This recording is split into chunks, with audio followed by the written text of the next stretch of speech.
Maintenant qu'on a compris un peu comment les masques fonctionnent, ben, on va essayer d'aller un petit peu plus loin en voyant un petit peu qu'est-ce que le masque contient puis comment on peut aller le manipuler ou jouer avec.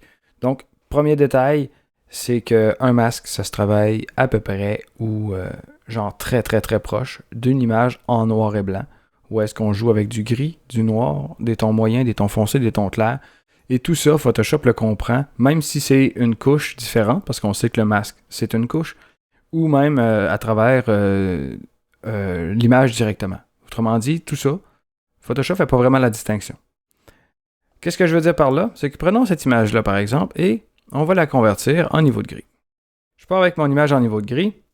Qu'est-ce que je peux faire dans une image en niveau de gris? Ben de un, je peux utiliser les outils densité plus, densité moins. Si on barbouille les tons foncés, c'est quand même bien. On peut s'amuser à faire de l'ombre, on peut s'amuser à aller jouer sur les tons clairs, et à foncer les tons clairs. On peut vraiment tout faire ça, exactement. Ben, on va pouvoir faire ça à un masque aussi. Donc, première chose à retenir, on peut jouer avec les outils de densité ou les fusions comme celle-là pour créer ou ajuster un masque.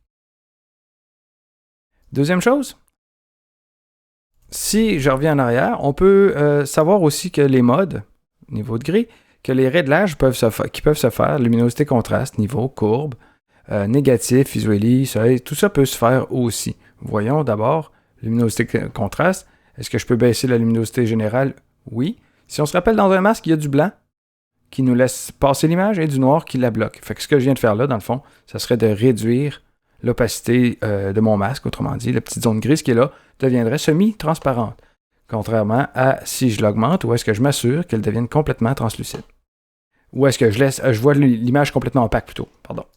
Si j'augmente le contraste, ben là, naturellement, mon image étant plus contrastée, pourrait me servir, encore là, pour détailler certaines zones, comme là, on voit les cheveux, on peut déduire que ça pourrait servir, certaines zones de mon masque.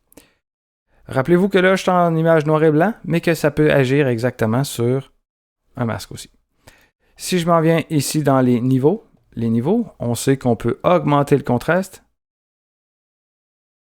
assez facilement avec ces niveaux-là pour aller, encore là, détailler, tranquillement, je pourrais détailler une partie de mon masque avec ça. On voit vraiment la tranche noir-blanc qui se fait.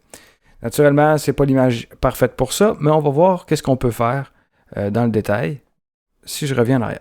Juste avant de revenir en arrière, je vais faire commande A et commande C pour copier cette image en noir et blanc là, parce que je vais m'en servir. On va revenir en arrière avec mon image couleur.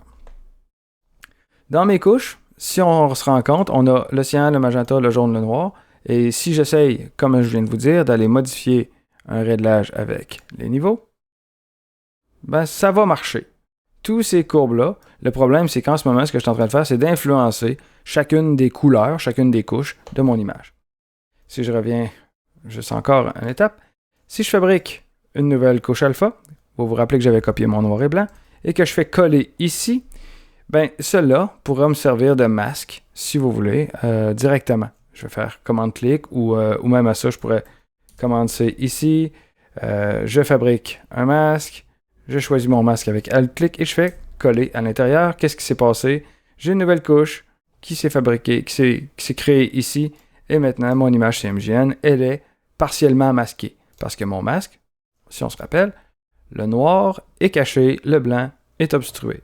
Si je l'intervertis, je vais obtenir tranquillement un découpage qui se rapproche de ce que je pourrais vouloir au final. Si j'utilise les courbes ou les niveaux, puis que je viens contraster mon image, c'est sûr que là, ça le fait pas beau, mais on s'entend qu'il s'agit là d'un masque. Si je viens contraster au maximum mon image, qu'est-ce que j'obtiens de plus en plus? Ben là, un détail vraiment important au niveau de mon image. Puis là, bien souvent, si je viens prendre le pinceau, je vais pouvoir venir ajuster, en blanc, les zones que je veux voir. Là, je peinture tout simplement en blanc mon image. C'est sûr que ce n'est pas la méthode que je vais vous montrer pour faire le découpage de ce genre de photos-là. Par contre, il y a une chose qu'on a obtenue, c'est que les cheveux sont venus se détailler pratiquement tout seuls. Et c'est d'ailleurs une des techniques qu'on va devoir comprendre pour venir détailler les cheveux qui sont là.